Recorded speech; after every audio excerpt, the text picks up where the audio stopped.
Hello. Hello. Good morning, everyone. Thank you very much. First of all, I see familiar faces, no? Um, those who attended our presentation for our first quarter for the nationwide survey on the Philippine electoral preferences, which we have presented last February. And today, I know you're pretty excited because during the time you're asking whether we will continue the presentation or the conduct of the survey. And here we are. We'll be presenting to you the result of the second quarter of our nationwide survey. So magandang umaga po sa ating lahat. I would like to acknowledge the presence of our friends from the media and of course the research team for the Oculum research. But before I share to you the results of the survey, allow me to provide you a short background of this project. It is a non-commissioned nationwide survey conducted by the Oculum Research and Analytics, which provides a wide-ranging insights into the opinions and attitude of the Filipinos on various critical issues. The survey employed a face-to-face methodology. It was conducted last June 25 to 30, 2024, ensuring direct personal engagement with the participants. The sample size comprised of 1,200 respondents who are 18 years old and above, representing diverse cross-section of the nation. The 1,200 respondents were carefully stratified and equally distributed across different regions. We have 300 respondents from the National Capital Region, same number with Luzon, Visayas, and Mindanao, ensuring a comprehensive geographical representation. Also, with a margin of error of plus minus 3% and a high confidence level of 95%. As I mentioned, the survey is a non-commissioned study and encompasses multiple thematic areas, which will be part of our presentation this morning. The first one, public support on various socio-political issues, performance satisfaction of government agencies, job satisfaction and trust ratings of top government officials and other personalities, and of course, the last one, the national voters' preferences. Let me start with the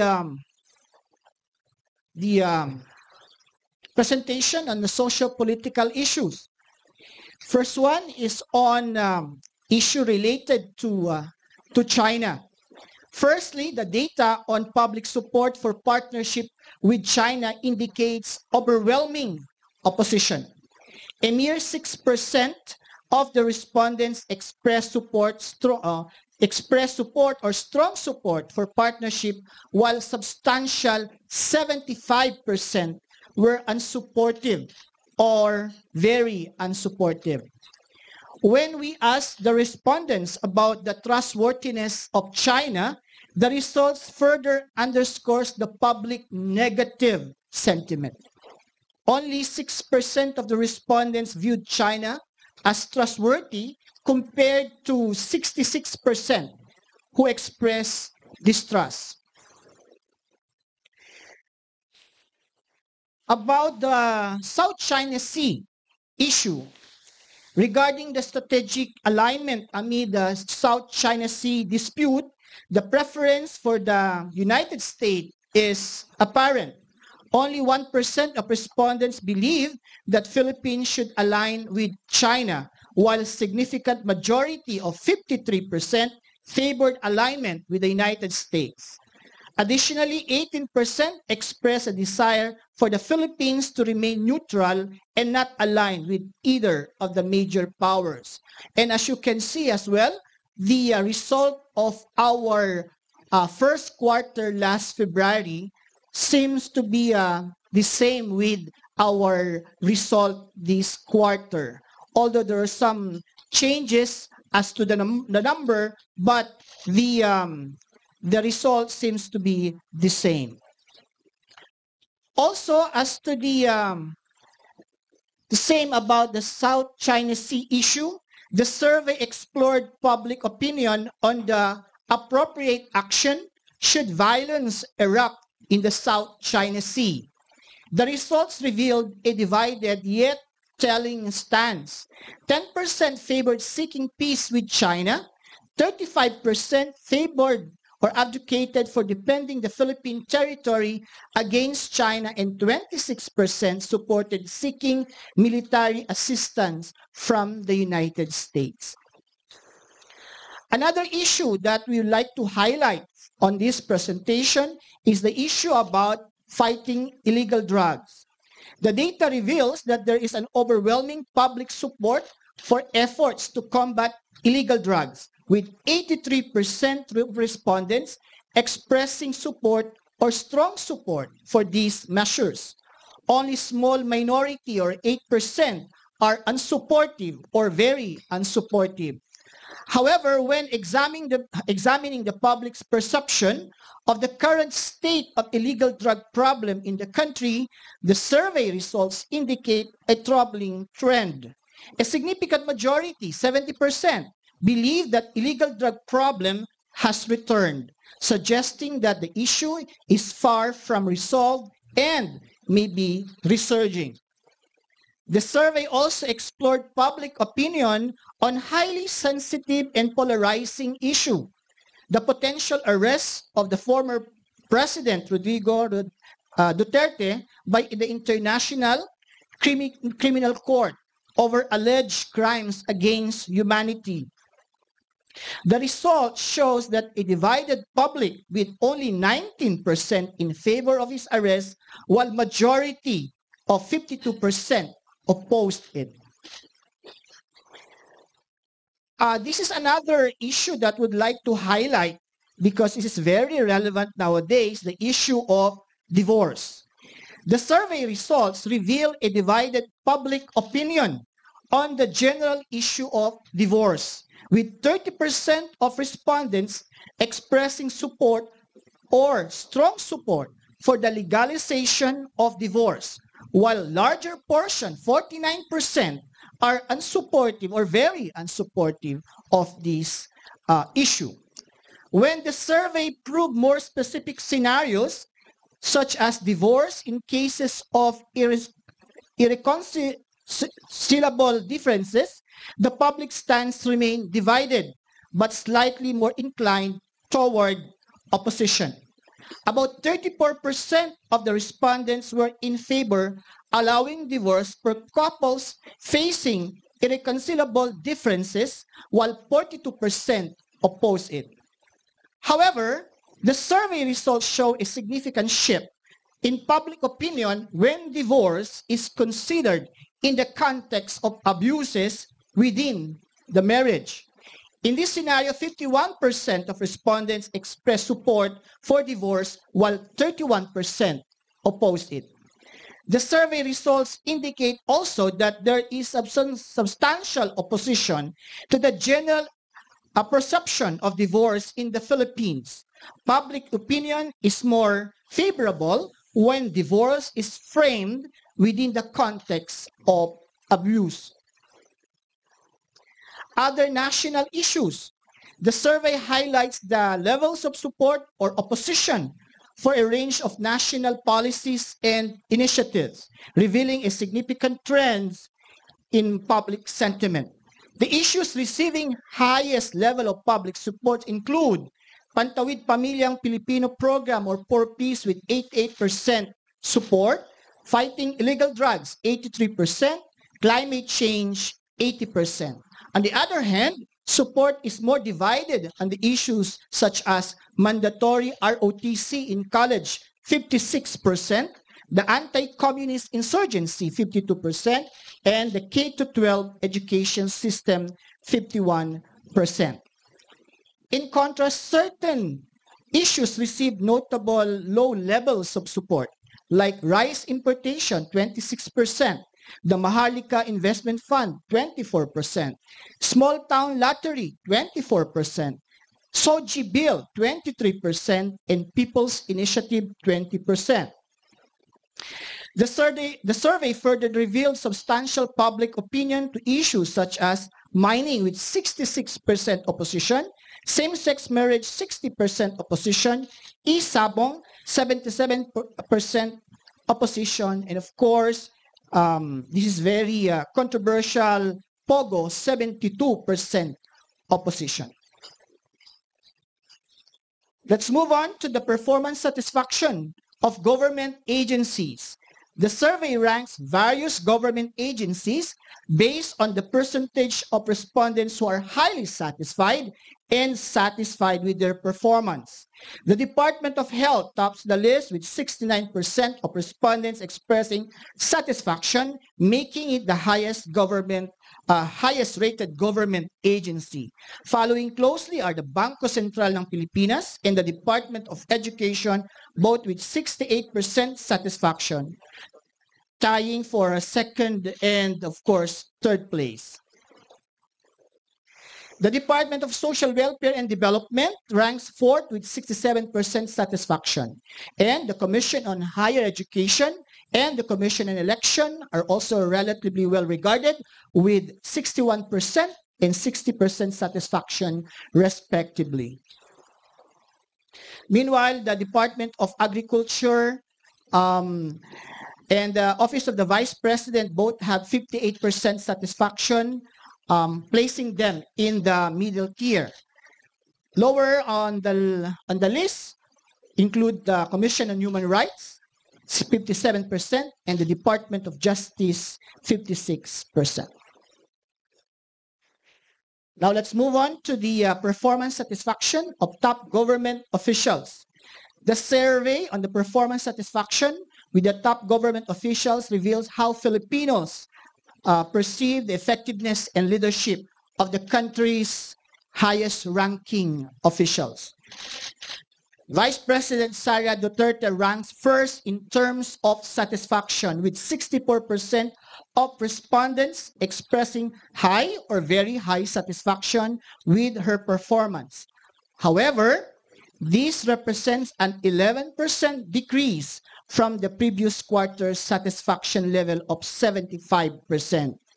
Despite still being the most highly rated officials, the significant drop suggests that public approval of the performance of the Vice President is waning. President Ferdinand Bongbong Marcos follows in second place with 50% high or very high satisfaction. Interestingly, his satisfaction rating shows slight increase of 1% from the previous quarter. And this stability, despite the relatively modest increase, suggests that his administration is maintaining a steady level of public approval. Senate President Francis Escudero ranks third with 48% satisfaction.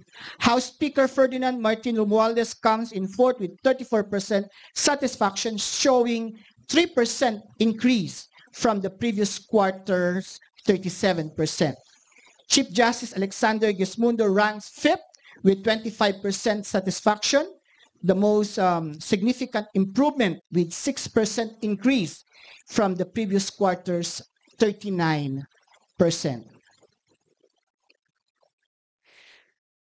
On the trust ratings of government officials and other personalities, Pope Francis and Vice President Sara Duterte are tied for the highest trust ratings of 68%.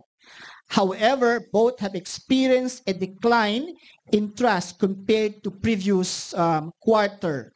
Pope Francis saw a slight decrease of 3%, bringing his trust rating down to 71%. Meanwhile, Vice President Sara Duterte's trust rating, on the other hand, decreased by 8% from 76% in our previous quarter. Despite this drop, she remains one of the most trusted figures, indicating that she still enjoys a considerable public support. Former President Rodrigo Roa Duterte ranks third with 59% trust rating, down 7% from 66% in the previous quarter. Nevertheless, Duterte's trust rating remains relatively high, reflecting the enduring support he maintains among significant portion of the population. Meanwhile, President Ferdinand Bongbong Marcos Jr. shares the fourth and fifth ranks with Senate President Francis Escudero, both with 55% trust rating. Marcos Jr.'s trust rating has increased by 4% from the previous quarter's 51%, indicating a positive trend in public perception of his leadership. For Escudero, this is the first recorded trust rating in the survey, and he starts a relatively strong footing. House Speaker Ferdinand Martin Romualdez follows with 36% trust rating, reflecting a modest increase of 4% from the previous quarter's 40%. While his trust rating is lower than those of the top officials, the positive shift indicates some improvement in public perception. The trust ratings of other personalities include former U.S. President Donald Trump and U.S. President Joe Biden with trust rating of 33% and 31% respectively. Former President Gloria Macapagal-Arroyo, 28% rating, down by 6% from previous quarter. Executive Minister Eduardo Manalo of the Iglesia Ni Cristo and Pastor Apollo Kibuloy round out the list with trust rating of 23% and 8% respectively. So let's move on to the voting preference. Let's start with the president. Sara Duterte remains the frontrunner with 25% national preference, but her support has decreased by 17 percentage points from previous quarter. This significant decline suggests that while she remains strong candidate, her appeal may be waning due to various factors. Her support is particularly strong in Mindanao, 50%, and among classes D, 35%, and E, 42%, reflecting her base in the southern Philippines and her appeal to lower-income voters. However, the drop in support indicates potential vulnerabilities, especially in regions like Northern Luzon and Visayas, where her numbers are relatively lower. Raffy Tulfo is the second most preferred candidate with 19%, showing a slight increase of 2 percentage points from previous quarter. Tulfo's popularity is consistent across various regions, with notable strength in southern Luzon, 22%, and the Visayas, 26%. His appeal appears to be broad, cutting across different socioeconomic classes, particularly Class D with 20%. Leni Robredo ranks third with 11% preference, showing a marginal increase of 1 percentage point, and Robredo's support is concentrated in southern Luzon, 22%, and among the middle class C, 12%, which aligns with her base of progressive and educated voters. Amy Marcos holds 6% of voters' preference with slight increase of 2 percentage points. Her support is strongest in northern Luzon with 12% and among Class C, 11%, indicating regional stronghold in her family's traditional base. Francisco Isko Moreno Dumagoso is preferred by 5% of respondents with a modest increase of 1 percentage point, and his support is strongest in the National Capital Region, 11%, reflecting his popularity as a former mayor of Manila. Manny Pacquiao and Risa Hontiveros, this is the first time that Risa Hontiveros' name is included as a potential candidate for the presidency. And both of them have 3% voter preference, with Pacquiao seeing a slight decrease of 1 percentage point and Hontiveros maintaining her position. Robin Padilla also has 3% preference with a slight increase of 1 percentage point. His support is relatively uniform across regions and classes. Meanwhile, Ferdinand Martin Romualdez has minimal support of 1% with no significant change from the previous quarter. And 16% of the respondents remain undecided, a decrease of 2 percentage points from the previous quarter. Let's move on to the voters' preference for Vice President. Raffy Tulfo emerges as the leading candidate for the vice presidency with 20% of respondents expressing their preference for him, reflecting a 2 percentage point increase from the previous quarter. His support is relatively across regions with a particular strength in Northern Luzon, 23%, and Visayas, 23%. Tulfo's appeal spans across different socio-economic classes, particularly among classes D, 21%, and E, 19%. In our last quarter, the second place, former President Rodrigo Duterte was the first one, got the highest preference for this position. The former president ranked second for this quarter with 16% preference, and his support has been significant drop of 11 percentage points from previous quarter. And despite this decline, Duterte remains particularly strong in Mindanao, as expected, where he garners 34% of the vote, reflecting his enduring popularity in his home region. Leni Robredo holds the third spot with 17% of the vote, a slight decrease of 1 percentage point from the previous quarter. Her support is most concentrated in Southern Luzon, 12%, and Visayas, 9%. Meanwhile, Francisco Isko Moreno Domagoso and Risa Hontiveros are tied with 6% each.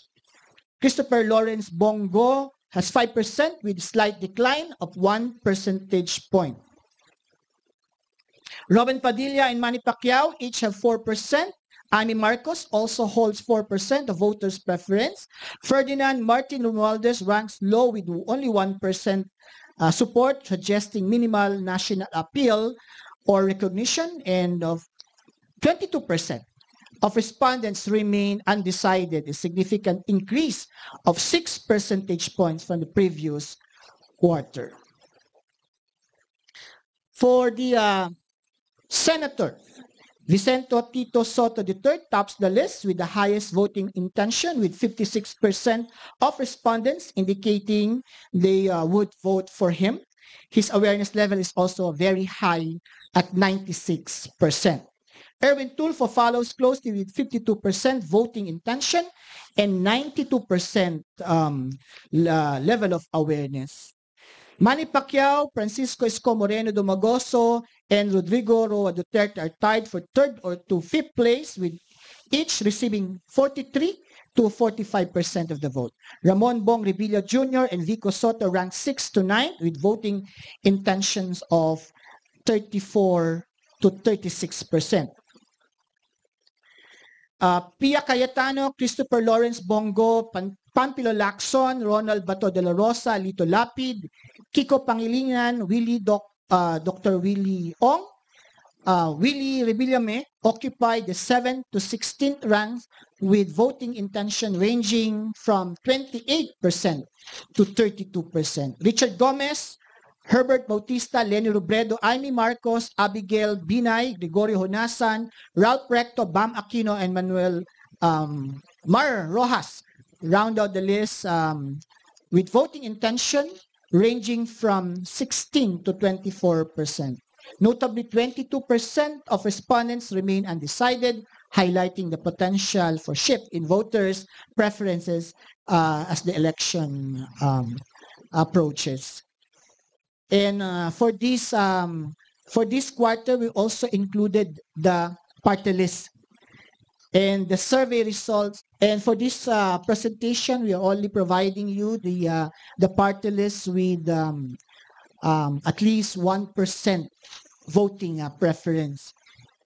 4Ps o pagtibayin at palugiin ang pangkabuhayang Pilipino leads the survey with 27.5% awareness and 9.33 voting intention. CIS follows with 19.7 awareness and 6.75 voting intention. United Senior Citizen ranks third in voting intention with 4.75 despite having lower awareness at 13.9%. Gabriela, Women's Party with 25.6 awareness and 4% voting intention. Tingog and Uswag Ilonggo with voting intention of 4% and 3.25% respectively. The AGAP with 3.08 voting intention, ACT Teachers Party List, and Ako Bicol Political Party with 2.75 and 2.58 voting preference respectively. Duterte Youth has lower voting intention of 1.58 and 8.3% awareness. Notably, 12% of respondents have no answer to this particular question. Other party lists who got at least 1% of the preference include the Ang Tinig ng seniors, the Alona, Bayan Muna, Probinsyano Ako, Malasakit Movement, and One Rider, Senior Citizens Party List, Ambis Owa, Yakap, Anak Pawis, Amin, and Ang Probinsyano. And I guess that's the end of our presentation. We have so many data actually. So if you're interested to know more about this, you just approach the research team for further information about the survey results. Marami pong salamat. Magandang umaga sa ating lahat. And of course, I would like to acknowledge the presence of our chief political analyst. Welcome, Dr. Dennis Coronacion. Okay, so don't worry, we will each give you a copy of the digital copy na nga lang, no? So the media team, please give your email addresses to the media team so they can give you a copy of the deck. Kung may inconsistencies man dun sa spoken version tsaka sa deck, yung hard copy and the deck versions ang mas accurate. Okay, let me just clarify that. All right. So, Sir Dennis, do you have an opening statement or or do you want to just pari questions agad? Yes, I'll just Okay. answer their questions. Sige. So, if you have questions on methodology, also Dr. Bernarte, who supervised the field work, is also open to answering those types of questions. So, welcome to our friends from Philstar.com Interaction. We also have from the Manila Times and I think Tribune, GMA News. We also have people from the Campus Press, CBCP News Area, Progress Communications. All right, may questions po ba? It's your opportunity to shoot questions or clarifications.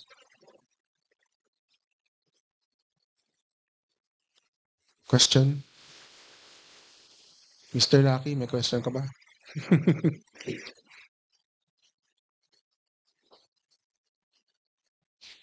Clarifications? O, di wala bang tanong, di magsalita ka na, Doc Dennis. All right. Yes. Yeah.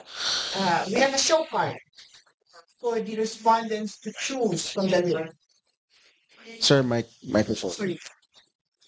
We have, tama po, we have a show card, no, where we presented the names of the candidates to the respondents. So they are the respondents were the ones to identify their preferences based on the list.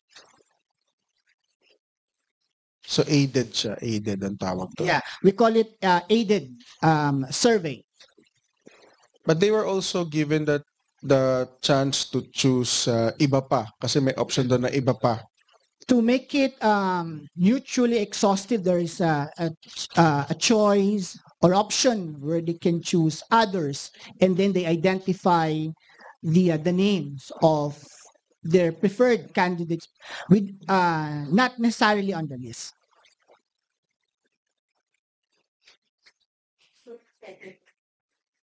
Yeah. May tinatawag na show card. So there's a folder containing the list of names na bigger typeface than the ones in your press release. So para malinaw, hindi para mas madali silang mamili. That also includes the list of party list groups. So we also had a show card for party list groups in a folder so they can take their time, read through the list and choose which ones they think they will vote for. Yan.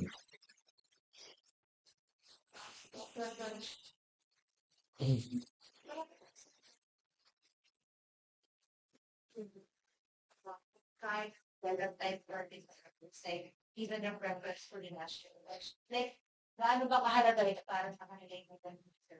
O para sa kanila? Like, taking time for the survey really rather than here, parang it is converge for elections. Okay. Ilan naman ka Well, that's actually a good question po, no, kasi we're asking about the timing of the, and relevance of the surveys amid the, poor economic conditions that we are suffering from. Importante po to lalo na sa mga ordinaryong tao since, their lives, their daily lives are affected by the decisions and choices of our political elites. And a few months from now, the same political elites, of course, with the exception of the president, are going to file their candidacy for the upcoming midterm elections. So, importante po yan kasi mga choices ng mga future leaders na to are going to affect their lives. As you can see, among the national issues, ang kanilang pinapaboran, yung issue na may kinalaman sa sikmura and yun yung 4 Ps. So makikita niyo yung connection between, yung election and yung kung gaano kaimportante ito sa mga ordinaryong tao. So I would say na kumbaga man kahit naghihirap tayo, masasabi natin importante pa rin yung mga usaping pampolitika at na pilit na kina-capture yung mga sentiments sa mga tao, kina-capture ng mga tao ng mga surveys kagaya nito. It's the first time that we are conducting a survey about our relationship with China and the issue in West Philippine Sea because in the past parang dead man naman tayo pero are we doing this for the first time, Dr. Bernarte? Not necessarily. We conducted the same or this type of question in our survey because part of the survey was issues affecting Filipinos, and it so happened that our relationship with China, the West Philippine Sea, these are issues affecting Filipinos. Therefore, for the team, it is an important consideration as well, to look into the perceptions or views of Filipinos about this, and we're happy actually with that we included that in the survey. Nakikita natin yung yung perspective ng mga Filipino related, hindi lang sabi nga ni Doc Dennis, hindi lang politika, di ba? This is part of part ng pastime ng mga Pilipino, artista, PBA, politika, basketball, artista. And we're happy that we're also including this issue related to our international relations with other countries. And nakikita natin importante sa kanila itong issue na to. If I may add to what Dr. Bernarte said, if I remember it correctly, we had included questions pertaining to how Filipinos feel about the Philippine foreign policy as well as yung Philippine-China relations. Naisama na yan before, and I think the numbers remain consistent. What is quite obvious is that the Filipinos really feel strongly about our foreign policy, and the ongoing sentiment is that they support the current foreign policy of the Bongbong Marcos administration. Kaya nga lang ang tanong doon is it going to be an election issue? Yun ang malaking tanong kasi in the past it was never an election issue. The Filipinos feel strongly about our sovereignty, our sovereign rights, our territorial integrity, but so far, it has not become an election issue. Tingnan natin sa 2025 election kung magiging election issue siya. So what does it say, Dr. Coronacion, based dito sa survey? What does it say now about the Filipinos? Well, po? it says that it's like saying that to the president that he's on the right track when it comes to choosing our friends among the nations. So our foreign policy is obviously pro-US. So the Filipinos are saying, tama yan. O kaya humingi tayo ng tulong since we cannot do it alone, we cannot solve this problem alone, and we are seeking the help of the international community. The Filipinos are expressing their approval to such kind of decision by the president. So yun lang. At saka mahilig rin, of course, even though kumakalam yung sikmura ng mga Pilipino, mahilig rin sila sa politika. Gusto rin nila malaman kung saan papunta, anong direksyon papunta ang ating bansa. Yeah, and it's nice to note also, Doc, na parang sabi mo nga, parang imbis na isipin na nila yung kakainin, parang they still care about really our foreign policy. Well, they should actually. Oo, kasi unang-una, if this issue becomes worse, I think everyone's going to be affected. Oo. Not just economically but also politically and perhaps in the area of national security and defense.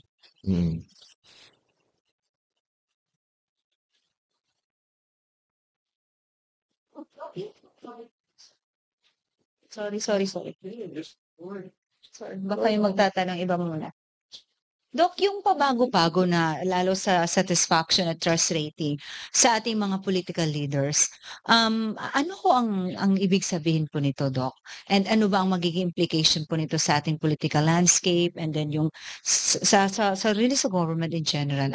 Anong basa niyo dito, Doc? Bakit may mga gano'n na ganung quarter mataas biglang bababa, then iba biglang ano po ibig sabihin nito? Well, for one, it goes to show that our political leaders, our political elites are affected by the people's perception about these elites. So, vulnerable sila doon. So, that means at least sa image man lang, they should do good. And it also shows that the people are, closely watching their decisions, their stance on various issues. Nung first quarter, maganda pa yung napakataas ng numbers ni Vice President Sara Duterte, pero because of what happened in the past few months, medyo bumabagsak yung kanyang numbers. Oo. So, ano implication niya sa ating political landscape? That means that we have a vibrant democracy that the sentiments of the people can affect the decisions of our leaders. Perhaps Dr. Bernate would like to add something. The satisfaction of the trust rating and satisfaction of our government official in a way will help them also to revisit their own policies and programs. Kasi doon nakikita ng tao kung yung mga ginagawa ba nila ay gusto ng tao based on the performance and the satisfaction, the perception on the performance and satisfaction. So in a way, it will give them idea what direction, what policy will be supported in the coming months, ano magiging stand nila on various issues, because definitely their stance, their policy initiative will be a factor on the satisfaction, the perception on the satisfaction and trust ratings of Filipinos for them.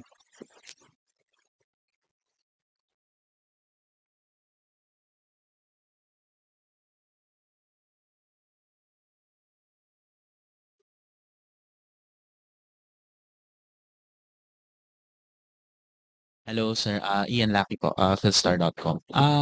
First question ko, nabanggit nyo kanina is yung nagpakita kayo ng parang show card to them. Anong parang basis ninyo sa mga pinili nyong mga tao doon? Actually, hindi nga sila lahat politicians. The senator, if I'm not mistaken, may artista. Ano ba yun? So, let's say for example, sa senatorial, how do we select the names of these candidates? Okay, una, yung mga, we base that also, we conducted research and we look into their intention to run in the coming election. That is one. So, nagpapakita sila ng, kumbaga may mga news articles or kumbaga paramdam. So, we included them. We also included those previous candidates, no? Yung mga candidates noong nakaraang eleksyon. So, sinama din natin sila. That's why, if you can see, yung first list namin ng quarter 1, no, ay mas kokonti kumpara ngayon, mas nadagdagan. Kasi may mga hindi kami na isama noong nakaraan na naisama na ngayon kasi nakita namin that their intention to, no, maybe to run in the election, so isinasama. And of course, with the team, with consultation with our team, these are of course basis of including the names of potential candidates. So, for Dr. Coronation naman, let's go po to Sarah. Yung support, nag-slip, pati satisfaction, nag-slip din. What can we draw on this in relation to the recent events? Well, siguro in so far as the Philippine president's concerned, unexpected na yun and since you are the top political leader of the country, everyone's eyes are on you. So everyone's watching what you're going to do. So kapag na-disappoint sila, it's going to be expressed immediately. Yung vice president naman, although nag-slip rin, you can see that her numbers are still up, way higher than the president. That's because, again, in connection with the position of the president, mas less yung attention that's being given to her. Except in the past months, na parati siyang nasa spotlight because of the starting with their resignation from the Department of Education, then followed by her relationship with the president and yung nangyari doon sa kanilang political alliance. So kaya pinagmamasdan rin siya, and possibly the perception about her decisions, some Filipinos have probably disagree with her choices and her stand on various issues. Example na yung issue nung paghahanap kay Pastor Kibuloy. The entire Duterte family seems to be quiet about or if not, even there's this perception na itinatago nila. So yung mga ganong klaseng perception of the public,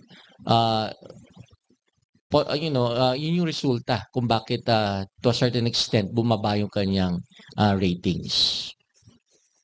Thank you.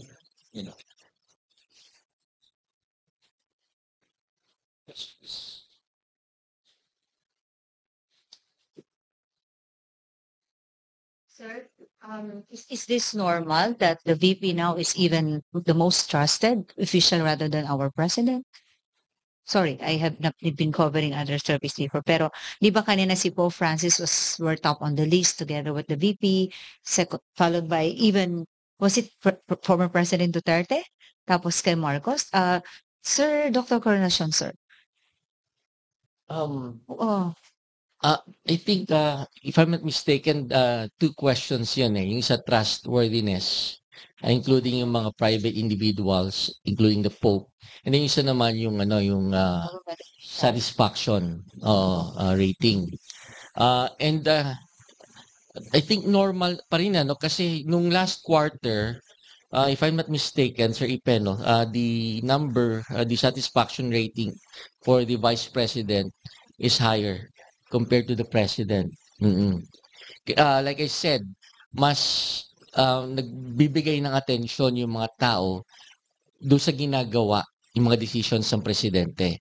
So if there's any misfortune that's happening to our country, ibine-blame agad sa Presidente. Like yung disaster, for example, yung nakaraang bagyo na bumaha, hinahanap palagi yung Presidente. So kapag hindi siya nakita, negative agad yung perception about his performance. Actually, tinamaan din doon si Vice President. because she was outside the country, yeah, when we were hit by the typhoon.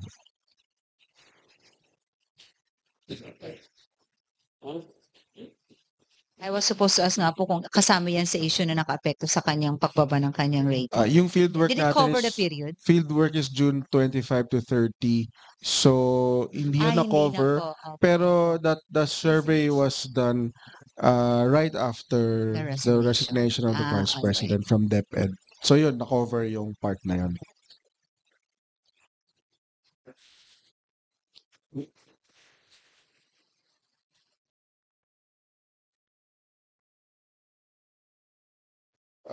Another thing, actually, Miss Marisol, yung mahaba yung questionnaire, mahaba yung instrument, and tinatanong din yung mga respondents kung ano yung mga issues na mahalaga sa kanila. And hindi pa kasama sa presentation namin kasi we also need to analyze it. But we know when we provide them with a list of issues, number one sa mga respondents yung mataas na presyo ng bilihin. I think Dr. Don was the one who included it in his report. Mataas na presyo ng bilihin at saka pagkakaroon ng trabaho. Those are the two top concerns of our respondents. No? Siguro that will be the subject of our press release maybe next week. Apo. Unahin lang namin to. Just ask them what are the other national issues. Yes. Okay. Kasi talaga naman, Dr. Coronasyon, pinaka-importante naman talaga ngayon is yung sikmura. Kaya sabi ko parang, it's nice to note also na yung ating foreign policy, even our issues, even issues in West Philippines, na concern na rin pala sila kahit iniisip din na anong kakainin namin mamayang tanghali. So di ba parang,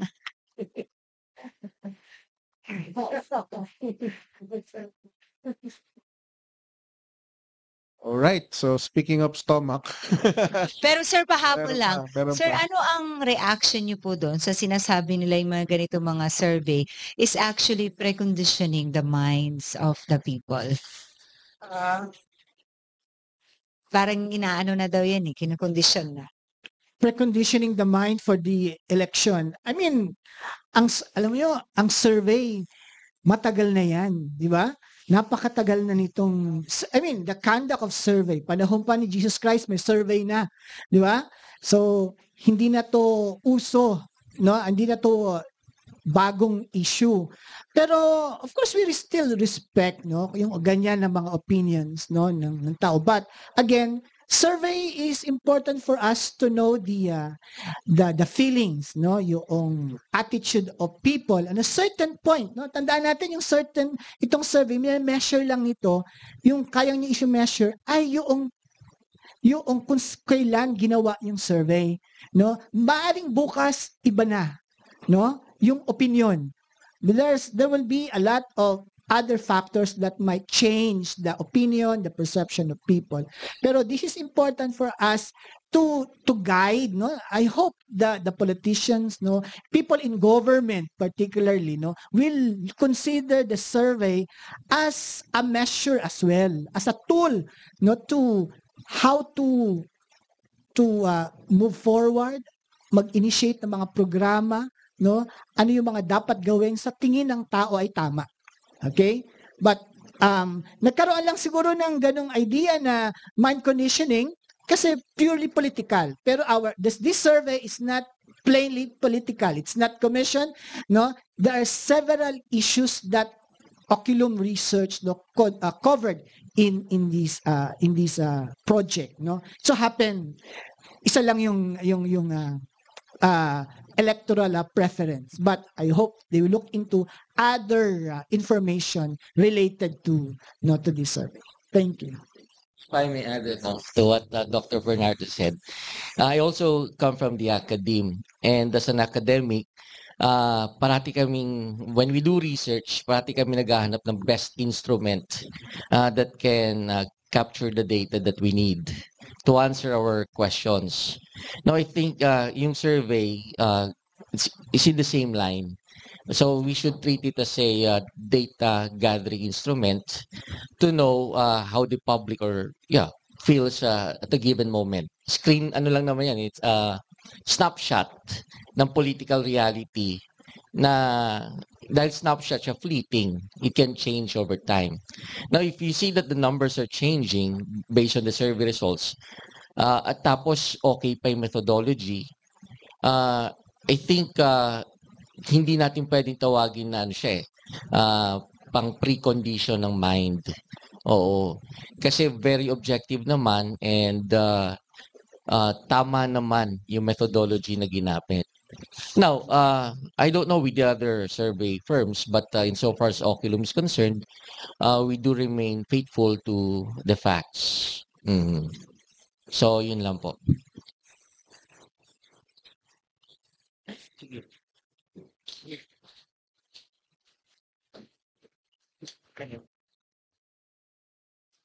Sorry, last na. Insights lang po sana on the ICC numbers. 52% unsupportive, 19% supportive. Yeah. Yung pag-arrest kay President Duterte, yes. In relation to this question, ano at natin pinanong to? Lalo na yung sa alat. Sorry. Sir, sorry. Okay na po narinig. Thank you so much. To be exact on that term. Okay. Yeah, it's a yes or no question. May Tagalog translation po ito, but for the purposes of the presentation, English lang ang nilagay namin. Are you in favor of former President Rodrigo Duterte being arrested by the International Criminal Court over alleged crimes against humanity? So that was the exact question as with also Filipino translation. And it's a yes or no question. And based on the result, 52% very unsupportive, 19% supportive. But if you're going to compare it, in our previous surveys with the same question, 66% ang very unsupportive as against 52. So ibig sabihin bumaba yung sumusuporta sa dito. And then 10% naman yung very supportive as against 19%.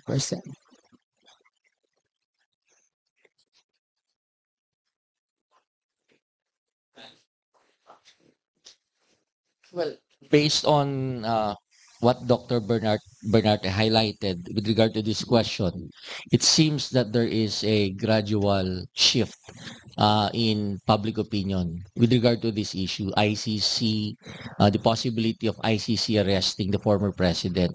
Now, ang susunod na tanong, bakit mataas yung unsupportive? Yeah. So, yeah, my take on that is that kasi fine-frame siya, yung narrative ng Duterte camp is that this is an incursion or violation of our sovereignty. They are saying that our courts are functioning well, so there is no need for an international court to impose its jurisdiction over our country, particularly sa former president. So kapag fine-frame siya na ganon, ang lumalabas, similar to how Filipinos feel strongly about the West Philippine Sea issue na tungkol rin sa sovereignty. So, kaya lumalabas hindi supportive yung mga Filipino sa pag-aresto sa dating Pangulo. Ganun Parang I don't know if it's a question of national pride na that the Filipinos tend to support our country or even yung mga former leaders when it is framed within sovereignty issue.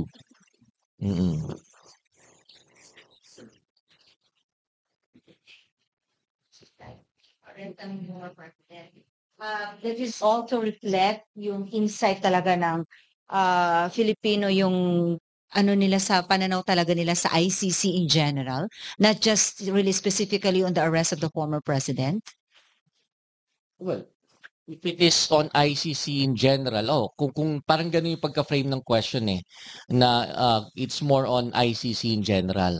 Tapos not on the merits of the case. Mm. Oo, But- and the president. Oo. All right.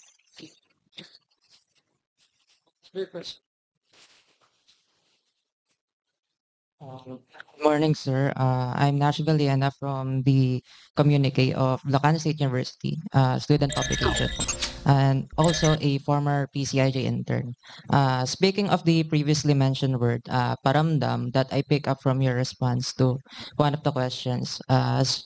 Sir, I would like to ask, is there a possible correlation between the spending of Facebook ad library political top spenders and the voters' awareness of their personality and our party list?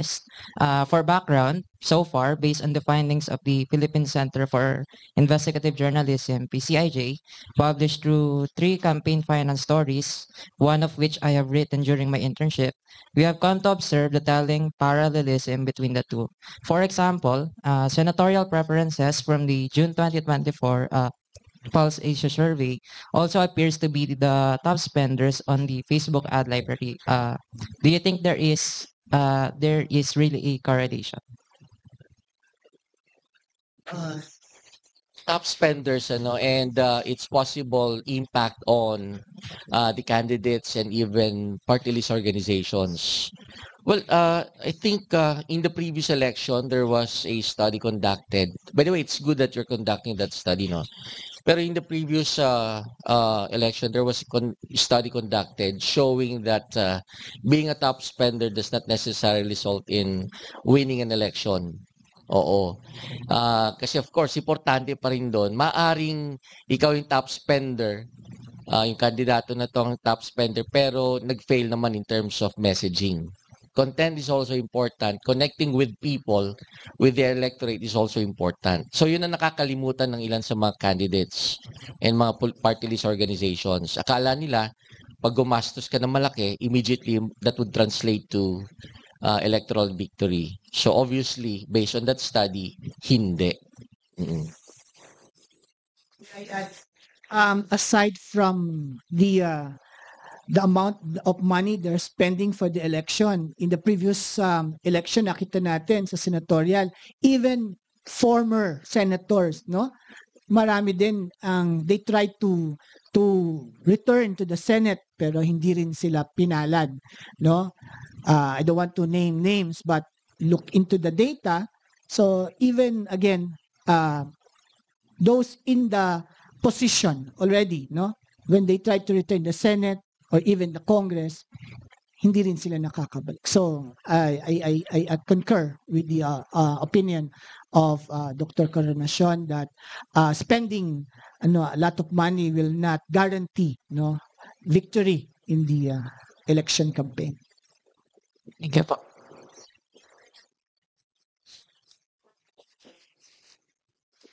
Part of the national defense, sa mga government agencies. Was it also? Na-mention. Yeah, hindi lang siya kasama sa top 10. Kasi what we presented actually ay top 10 lang. Pero we have all the agencies of the government included here. Yeah, here. Yeah, no? We can provide you Oo. later upon request. So, kasi sobrang Mahabang dami. listahan to. sobrang Mahabang dami listahan. nila. But we have the list of the all government agencies and departments, no, on the performance satisfaction. Pinapakita na talaga yung real scenario talaga sa West Philippine Sea, di ba? May napupukulat yung Pinoy. Pero wala man lang nag-mention dyan man lang sa mga Pinoy na AFP or mga sundalo at no? I would understand UH na nung kasagsagan ko. Can I just notice, sir, like, panggilan sila. Oo. Kasi grabe yung support doon sa armed forces, pero how come it? Coast Guard also, yes. Pero parang hindi man na, parang hindi siya na-reflect sa survey ko. Okay na, wala na. Thank you.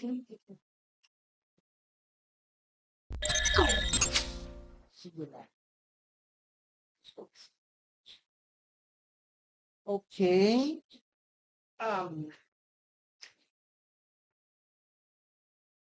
Wait lang ha.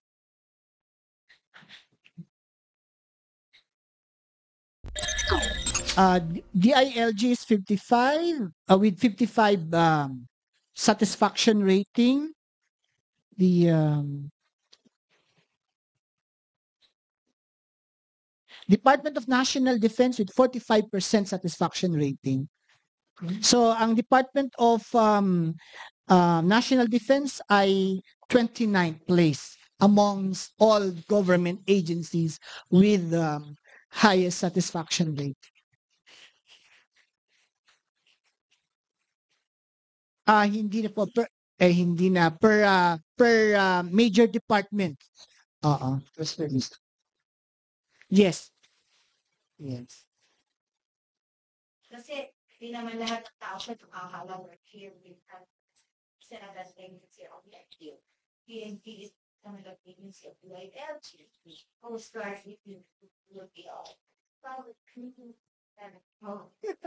Parang dapat specific na lang sana PNP. Yeah.